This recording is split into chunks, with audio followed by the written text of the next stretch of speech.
ಅದಕ್ಕೆ ice cream party. ನಮ್ಮ ಹತ್ರನೂ ಒಂದು ಐಸ್ ಕ್ರೀಮ್ ಪಾರ್ಟಿದ ಫೋಟೋ ಇದೆಯಲ್ಲ, ಕಳ್ಸೋಣ.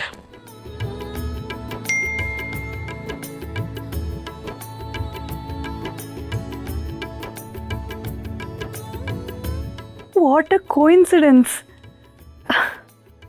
ಫೋನೇ ಮಾಡೋಣ.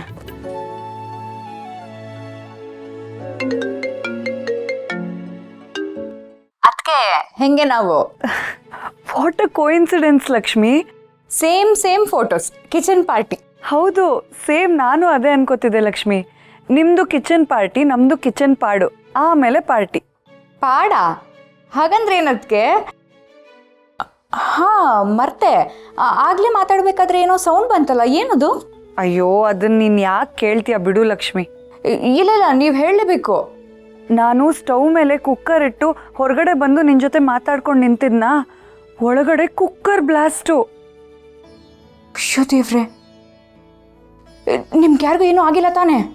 ನಾನು ನಿನ್ನ ಜೊತೆ ಹೊರಗಡೆ ಫೋನಲ್ಲಿ ಮಾತಾಡ್ತಿದ್ನಲ್ಲ. ಹೌದಲ್ಲ, ಮನೆ ಒಳಗಡೆ ಯಾರಿಗೂ ಏನೂ ಆಗಿಲ್ಲ ತಾನೇ? ಇಲ್ಲ, ಆದರೆ ಕಿಚನ್ ಎಲ್ಲ ಗಬ್ಬೆದ್ದೋಯ್ತು. ಮಾಡಿದ್ದುಣ್ಣೋ ಮಾರಾಯ ಅಂತ ಇಡೀ ಕಿಚನ್ನ ಕ್ಲೀನ್ ಮಾಡೋ ಅಷ್ಟೊತ್ತಿಗೆ ನನ್ನ ಸೊಂಟನೇ ಬಿದ್ದೋಯ್ತು.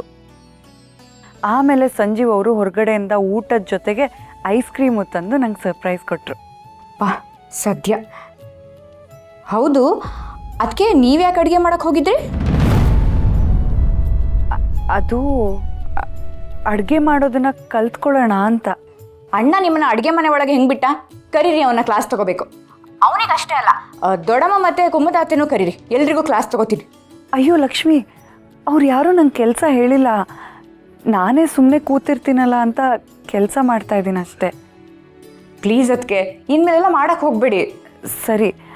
ಆಮೇಲೆ ಲಕ್ಷ್ಮಿ, ನಾನು ಮನೇಲಿ ಅಡುಗೆ ಮಾಡಿದ್ದು, ಕುಕ್ಕರ್ ಬ್ಲಾಸ್ಟ್ ಆಗಿದ್ದು ಯಾವುದೂ ನಮ್ಮ ಮನೇಲಿ ಹೇಳಕ್ಕೆ ಹೋಗಬೇಡ ಪ್ಲೀಸ್. ಗೊತ್ತು ಅದಕ್ಕೆ, ಎಲ್ಲರೂ ಗಾಬರಿ ಆಗ್ತಾರೆ, ನಾನು ಹೇಳಲ್ಲ ಬಿಡಿ. ಎಸ್ಪೆಷಲಿ ಆದಿಗಂತೂ ಗೊತ್ತೇ ಆಗಬಾರ್ದು. ಅವ್ನು ಮೊದಲೇ ಗಾಬರಿ ಗೋಪಾಲ. ಅದಕ್ಕೆ ಹೈ, ಗಾಬರಿ ಗೋಪಾಲ ಚೆನ್ನಾಗಿದೆ ಹೆಸರು. ಇನ್ಮೇಲೆ ನಾನು ಹಾಗೆ ಕರಿತೀನಿ. ಅಯ್ಯೋ, ದಯವಿಟ್ಟು ಹಾಗೆ ಮಾಡಬೇಡ ಲಕ್ಷ್ಮಿ. ನಾನೇ ನಿನಗೆ ಈ ಹೆಸರು ಹೇಳ್ಕೊಟ್ಟಿದ್ದು ಅಂತ ಅವನಿಗೆ ಗೊತ್ತಾಗ್ಬಿಡುತ್ತೆ. ಇಲ್ಲ ಅದಕ್ಕೆ, ಇದು ಒಂದು ವಿಷಯದಲ್ಲಿ ಮಾತ್ರ ನಾನು ನಿಮ್ಮ ಮಾತು ಕೇಳಲ್ಲ. ನಾನು ಅವನ್ನ ಗಾಬರಿ ಗೋಪಾಲ ಅಂತಾನೆ ಕರೆಯೋದು.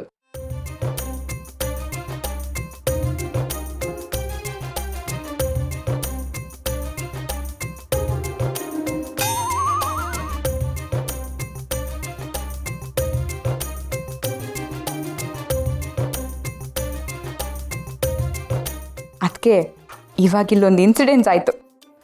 ಏನು? ಆದಿ ಬರ್ನಾಲ್ ತೊಗೊಂಡು ಬಂದು ನನ್ನ ಮುಂದೆ ಇಟ್ಟ. ನಾನು ಕ್ಯಾರೆ ಅನ್ನಲಿಲ್ಲ, ಉರ್ಕೊಂಡು ಅದನ್ನ ಎತ್ಕೊಂಡು ಹೋದ.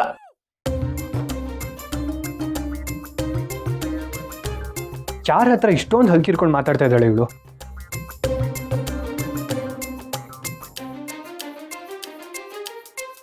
ಯಾರಾದರೂ ಆಗಿರಲಿ, ನನಗೇನು, ಇರ್ತಾರೆ ಯಾರಾದರೂ ಇವಳ ಥರದ್ದೇ ಲೂಸ್ಗಳು.